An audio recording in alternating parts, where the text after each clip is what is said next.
Welcome back to another episode of the Child Care Directors Chair podcast. I'm your host, Erica Scoccio, and today we are going to talk about putting together your own professional development. And I'm going to call this episode Beyond the Surface, Elevating Early Childhood Education. Have you ever attended a workshop or a conference or PD day and thought, oh my God, I could have done better? Or you're tired of superficial trainings that just kind of skim over the topic and you really crave genuine connections. Well, today's episode is for you. So we are going to talk with Anna from Early Years Thriving. She is passionate about creating professional development and public speaking. And guess what? So am I. So this is going to be super candid. We're going to talk about why it's important for you as an ECE leader, no matter what phase in your journey you are in, to think about how your voice can help others in the field. What knowledge, skills, experiences do you have that you can create, your own professional development? So welcome to the show. So tell folks a little bit about yourself and your business and a little bit of how you got to here, to on the most exciting show ever, the Child Care Directors Share podcast. Walk us through it. Okay, so I started working in childcare in 2007, so that's about 17 years ago. I fell in love with working with the really young children, so naturally I went into early childhood education. I jumped into it and was so excited and got into the field and realized, oh, so much of what I learned is not happening in the field. What am I doing here? And so I would just very passionately talk to colleagues and, ECE friends about what was going on in my program or how we could do things, differently, or about what I just attended, like a workshop or the reading that I had been doing. And people started saying to me, you should do workshops, like you should facilitate workshops. And I was like, no, no, no. It was a hard no for many years. And I really felt like I didn't have enough experience to even be, presenting workshops at all. So I guess it was about 5 to 7-ish years into my practice that, I started working at a college. I started taking on more capacity building roles with the educators themselves.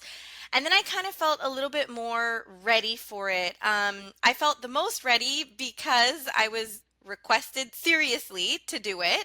And I also have a really great partner, my husband, who had been encouraging me for a really long time and helped me get started. So it was this combination of, feeling ready, feeling like I had enough experience and education, and having the right people who I could trust to give me that first start. And of course, the first time I presented a professional development, I was like, whoa.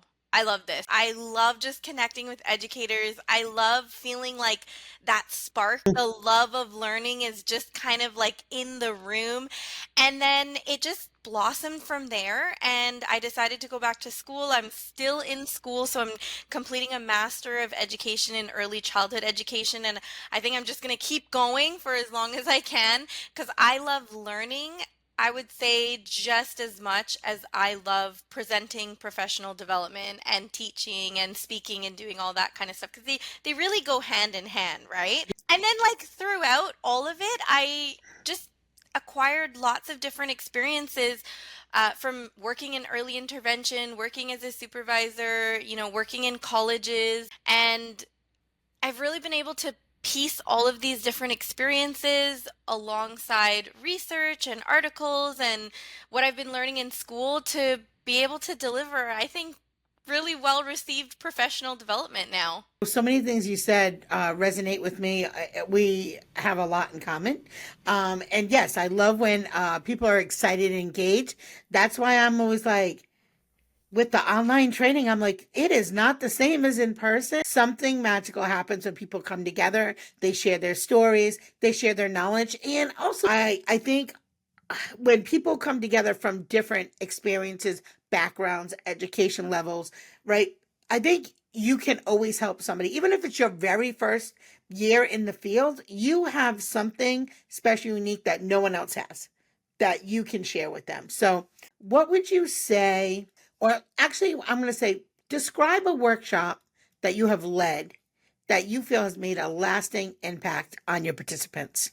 All right. So to answer that, I'm going to say it hasn't been just one. The one that I can think of that left a really lasting impact was a series. It Mhm. was a gathering, a community of practice that was put together over 6 sessions.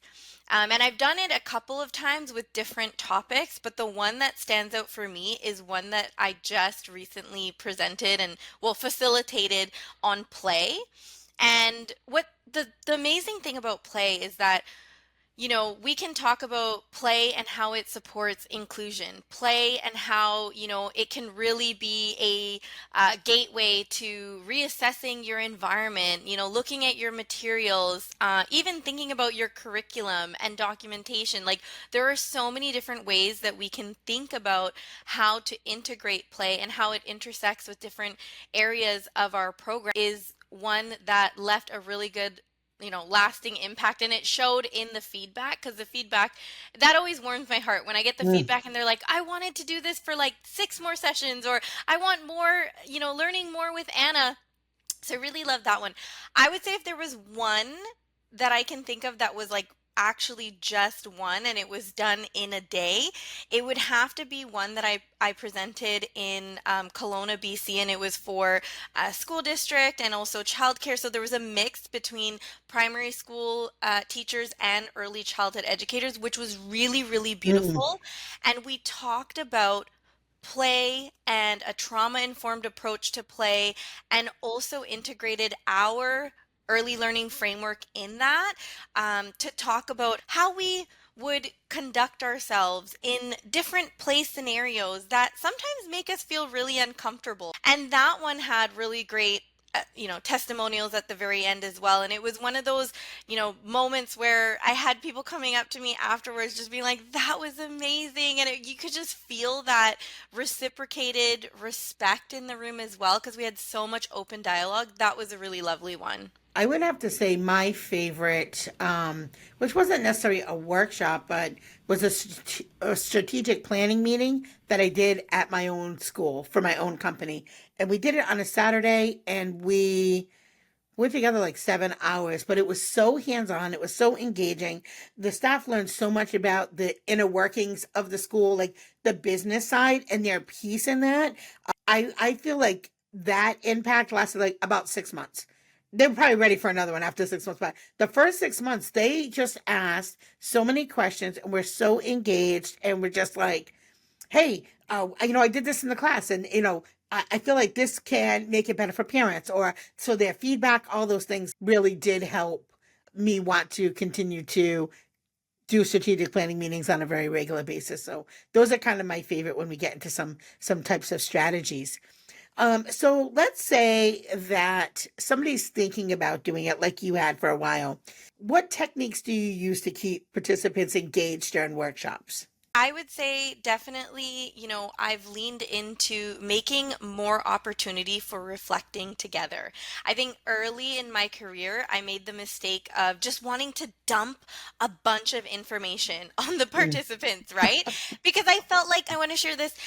And I felt very tied to my slides. So it was like I would have 60 slides, which is way too many for like a 2 hour workshop, like trying to get through. But now I lean into more like asking reflective questions, leaving space for dialogue. And what's funny about online, because I know you were talking about like doing things in person and online, I Mhm. find the engagement is more rich in person. But the interesting thing was going from having all my experience in person to getting online and now going back to in person. What I loved about being online was really letting people sit in silence when they didn't want to chat. And I have this funny thing that I do where I will literally say to the group, all right, here's the question. Now we can sit in silence, awkward silence, or we can have a conversation starting now. And I will just sit there and it will last about 15 seconds most of the time. Once it really did go on for almost a whole minute. And sitting in silence for a minute, it's rough, you know? But I also like to use humor as well, right? To Hmm. get people engaged. That's the other thing too, is like when I've gone to professional developments and or, workshops or even attending a class and the person is so monotoned Mm. and it's just about facts. Like I won't remember all of that, but I will remember the experience. So I think it's about also the experience that you're giving people, right? Like making sure that there's space for everybody's voice to be heard if they want their voice to be heard, getting people feeling something, maybe giggling a little bit. I love to throw in little jokes here and there and just throw in that personality that's, not just me as this dry educator, but like spicy, right, Erica? I can see Hmm. that you have that spice too. We just gotta throw in that spice. A couple of other things I like to do too is like I'll do games, right? Whenever I can, we'll do some games. I like to get them in small groups. I like to, if it's a beautiful day outside and we're talking about observations, let's go outside. Let's practice our observation skills outside. A couple other things, of course, I always bring a handout. I'll give a handout or, some space or something for people to take notes. And I like to create lots of visual opportunities. So whenever I can, I'll, show a video of, let's say we're talking about play and what we would do next in making curriculum. Then I'll show a video and I'll say, hey, let's talk about this. Let's web, like create the web right now, right? So I like to get people's emotions moving, bodies moving, mind thinking, and to feel something and be able to voice our opinions, creating this space where people can be heard. So, what I take from all of that very great nuggets of knowledge that you've just shared is two things. Number one is when you do that reflective practice, you make the workshop about them, not about you, right? So when it's reflective, it's what do you think, not what I want you to think. So I think that's really important. And the second thing that I love that you said was used multiple ways to drive the message home. And we have to understand that adults learn differently, just like children learn differently. So, as you said, some people might talk, some rather sit back. Maybe there's a video, maybe there's writing. So, I think that that's also important when you're putting something together to have at least two or three different aspects on how they will learn during that. So, you shared some really great things there. What challenges have you ever faced when creating workshops? I would say I haven't found too many challenges in creating workshops, but I've definitely encountered challenges presenting workshops. Mostly managing groups, I would say, in my early days, mostly, because you look so young. And that's why I always open with, I have 17 years of experience because I've actually had somebody say to me, you look like you're 19. And I'm like, no, you know what? It's the bone broth soup. Thank you so much to say to that, right? It's good vitamins. I don't know. I do exercise. But like, so that's one of the things that I've had to encounter as like a young looking professional. I had to learn how to, after having these situations and going back and reflecting, I've learned to really have boundaries and like set up those boundaries in the beginning. Set up the disclaimer, right? State that I am not a 19-year-old. Like we're gonna make this interactive today, but that also means being respectful when we're in this professional development together. That also looks like, hey, if we disagree with each other, that's okay, but we still need to respect each other when we're communicating with each other. That also looks like if we're talking about a really challenging, concept or something that might trigger some really strong emotion, like we're talking about, racism, or we're talking about oppression, or we're talking about trauma, like if anything is bringing up emotions for you, like that's a good signal for you to check in with yourself, and feel free to like get up and go grab a tissue, go outside, grab a drink of water, go get some fresh air, right? Like, and I've gotten better at reading the room and knowing how to manage those situations. So my challenges have never really come from creating the content. I feel like that's like a flow. The slides come and the ideas and the linking of the ideas, they come. And also, my husband has helped me with structure so much because I'm an ideas person. Everything connects. My brain is just a web, but he's helped me with creating structure. But my challenge has mostly come from those experiences, right? Of like dealing with not only in the session, but after the session too, because there's going to be people who, there's very few, but some people leave some really nasty things in the feedback form. There's like 100 people who are like, this was amazing. And then there's one person who's like, seems like this person has their own trauma to deal with. Seems like Anna's got so much trauma. But then even though, that feedback, I learn from it too because I go, wait Mm. a minute, what in this session made that person think that I have, you know, unresolved trauma? Like, was it a particular story? Was it a way that I communicated something? So all of that, as hard as it is, it's all learning for us as facilitators. So yes, anybody who's presented before have had all of those same challenges. So that is not a you thing. That is a group thing for sure. And obviously, I talk a lot. But we had a teacher that talked all the time, and sometimes we had to say before we start the meeting, could we give other voices an opportunity to talk at this meeting? So sometimes, like you said, that disclaimer at the beginning, asking people to be respectful, shut off their phones, that you're present and you need them to be present too for them to get the most out of it. So, how do you decide what topics that you really want to dig deeper into? And maybe share a time that maybe you've adjusted your content. Because I know I thought we were going to talk about one thing. And then as we start to talk, it starts to blossom, right? Because when we want people to be reflective, then we start to really engage into some meaningful conversation. So tell me a little bit about, an experience that you might have had where maybe you had to adjust a little bit. Okay, so I'll answer the first part of that. Okay. So I actually have not had to come up with my own topics. And if you go on my website, you'll see there are so many titles, and I've categorized them because over the years, these have been requested from me. So I've actually not really, aside from, I would say, the trauma informed approach to play, I have not actually had to come up with the content. It's like I'll just get a request. And over the years, because I've been doing this now, the workshops for about going on 8 years, almost 9 years, I just create based on what has been requested of me, which has been very Okay. beautiful. And it's just kind of grown and grown and grown. Like I've presented over 300 workshops. I have over 50 unique topics and titles, rather titles, and they've all been categorized into topics now. So that's how that has happened. And then people always ask me, like, how do you have so much content? I'm like, it's just because of being requested. Can you do this? And as a research ECE dork, I love it. I'm like, yes, I can. And Yeah. let's figure it out. No, I'm not talking about that. That's not my area of expertise. Yeah. So, have I ever had to adjust content? I would say yes, and I do it constantly. I Hmm. do it constantly because I'll present a workshop and then somebody will say to me, hey, wait a minute, this area of this workshop around Hmm. play that you were talking about documentation, can you talk more about documentation? Can you do more on that?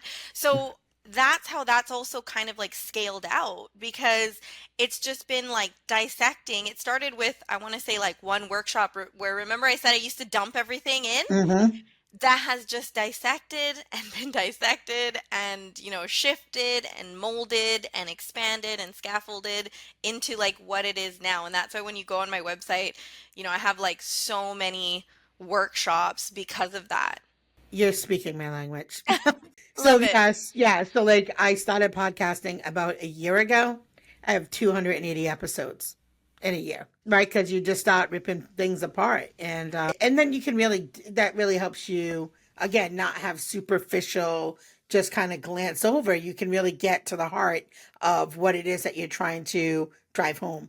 How do you empower early childhood educators to take on leadership roles in their communities through workshops? So, years ago, I started a training called Workshop Facilitator Training.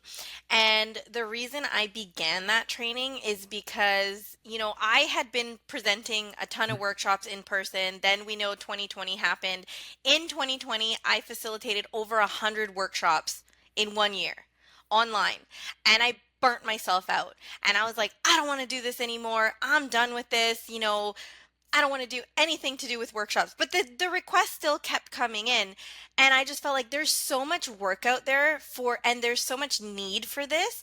And I can't do it all by myself. And I truly have like an abundant mindset, right? Like I've worked so hard to get to this point where it's like I truly believe in abundance. And so I created this workshop facilitator training to really help early childhood educators who want to share a positive impact, share their voice, even to bring back that spark and love of Mm. education for themselves. Because that's what happened with me when I started facilitating workshops. Doing this work is so empowering for early childhood educators because once they acquire these skills of public speaking, of Mhm. creating content with structure, by the way, because my husband helped me with that one, and they tap into their creativity, their innovative side. Like I've seen early childhood educators who have gone through my program, they have just blossomed. And some of them are out there like regularly facilitating workshops because I helped them to hone in on those skills and really Yeah. develop those skills. And they're amazing, like I see them all over the place, and every once in a while I'll get like a really nice message from somebody who has gone through my training. And I always say give me the updates because that's what really fills up my cup. Like I want to be your biggest cheerleader. I want to help you, go out there and like share your message and find these workshop gigs for you, right, and like help you out. And so every once in a while, I'll get like these really nice messages from people just being like, now I'm on my seventh or eighth workshop now, and it's been so empowering and it's so amazing. And, I actually like did not realize that I could do this. And now I feel, so great about myself to be able to do this. Or, I've been able to supplement my income with this work that I'm doing because I was previously working somewhere else. A lot of early childhood educators, they work in a different place, in a different role, or they leave the field altogether. And so, what I've seen through workshop facilitator training is a lot of them end up actually finding their passion again, which is Yeah. around what was happening to me. Like, I was almost about to leave the field. And it's been workshops and presenting, doing this work. Networking and taking on capacity building roles and connecting with educators and really feeling that positive impact. That's what's kept me here. And I think as we grow as professionals, you can start to feel a little stagnant, and you keep asking yourself, "Is there more for me? Is there more?" I'm 54, and I'm like, I'm not done. I've just started scratching the surface. I'm gonna keep talking and keep sharing. Probably till they put me in the ground because my kids say I'm a little obsessed. But I love UCE. I love teaching. I love people, and those two things just come together beautifully. So as we start to wrap up, can you share with us your vision for the future of professional development in the field of early childhood education? So I think that, what I would love to see in early childhood is more ECE voices in the professional development field because although it is amazing to hear from doctors and psychologists and counselors who all have, their education and training in early childhood is not the same as working in a childcare program. And that's why my workshop facilitator training program is specifically for early childhood educators. Now, I do have a disclaimer on that because Mm-hmm. when I am actually going through the intake process with people who want to learn how to do what I do, I ask them, why are you doing this? And if their answer is because I don't even like working on the floor, or because I'm looking for a different job, or like things like that, I'm like, Mm-hmm. no, that's a big red flag because I think that professional development needs to be delivered by early childhood educators for early childhood educators, but early childhood educators who are really passionate about Mm. ECE, who love the field, who are doing this for good reasons and a good purpose. So the bit that I wanted to say on that, but I wanted to circle back to something really quickly that you said about early childhood educators and adults being like different learners. There are different Mhm. types of learners in ECE. So when I think of, what I hope for ECE is I hope that there is more space for a diversity of the different modes that people can learn and have that all be honored, because not everybody is going to be able to sit down and read an article. Mhm. Some people are going to rather listen to a podcast, right? Listen to Erica's podcast and still be able to learn and absorb from that mode of learning. Just like, I love the in-person stuff. I love conferences. I love connecting with groups that are like hundreds of people in the audience. I also really love those workshops where there's like 10. And that to me is just as valuable as being in a Mhm. room with hundreds, or even the online piece, right? Like there are self-paced workshops out there, and I have many of them on my website, like self-paced workshops that are amazing for people like me who, like, I got three children. Sometimes I just want to like log into a Mhm. library where I can binge because it's like the week that my kids are actually all in school, nobody's got runny noses, right? Knock on wood. But then there are also times in my life where I'm like, I need that deep, rich learning with a group or a cohort. So Mm. I'm going to join a course or a community of practice or like a series of workshops and Mhm. do it in person. So I just hope, and what my hope is for ECE is like that all these different modes of learning are respected, because we all go through different needs at different times and we're all different types of learners.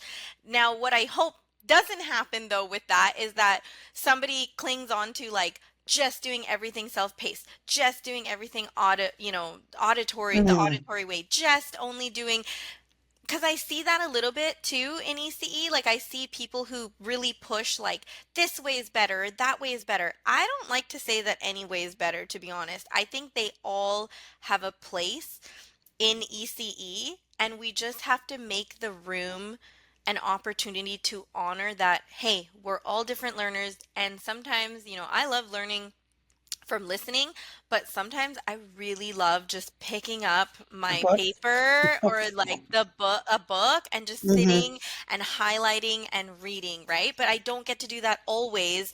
But whenever I can, I want to Yeah. be able to do it. So just having that space where all modes of learning are respected.